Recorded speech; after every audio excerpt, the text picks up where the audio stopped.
Hello મિત્રો, તો જેમ મમ્મીના ઘરે વી આવ્યા ને મારા હસબન્ડ ભાગ્યા છે અમને મૂકી ભાગ્યા છે. અહીંયા આ બાજુથી જવાનું છે, આ બાજુથી હાલો તો હું બાપુ બરાબર જમવા આવવાનું છે. બસ જમવા હવે મારે તો ટાઈમ ન રહે ને ક્યારે મારે જવાનું છે જોબ પર. ક્યાં જોબ પર? સારું હાલો જાઓ. આવજો બધા, આવજો કહી દે, આવજો કહી દે ને.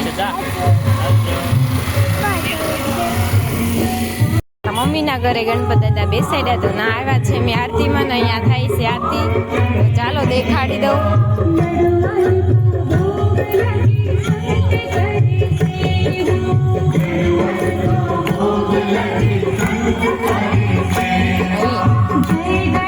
બેચા બધા ના આરતી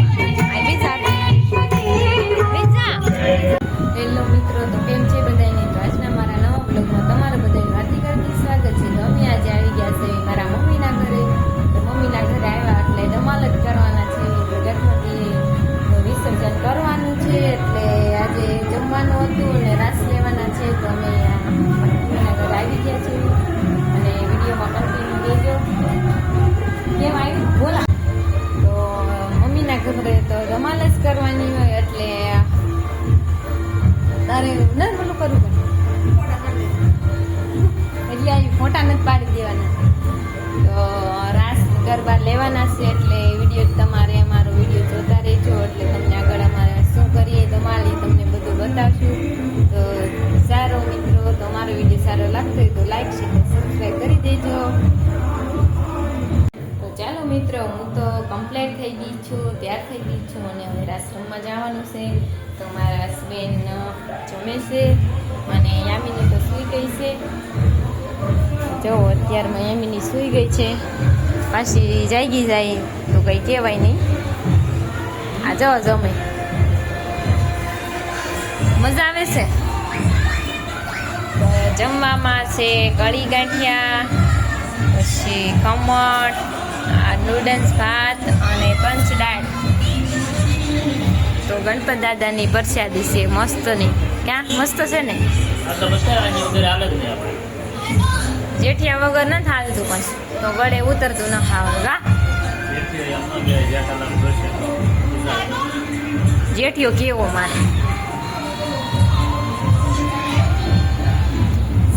જેઠા વગર મારી વગર ચાલશે પણ જેઠિયા વગર નહીં ચાલે, નહીં ચાલે ને નહીં ચાલે. કા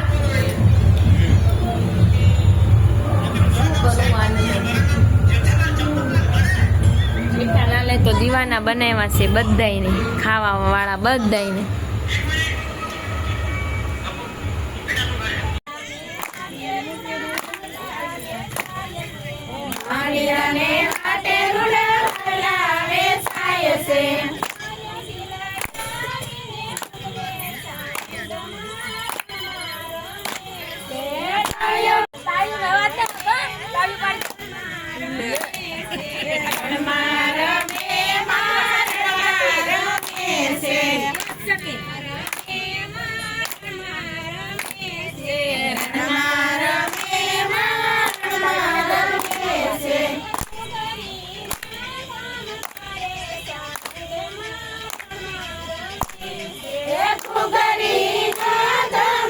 જાઓ બધાને લઈ લો પાછા.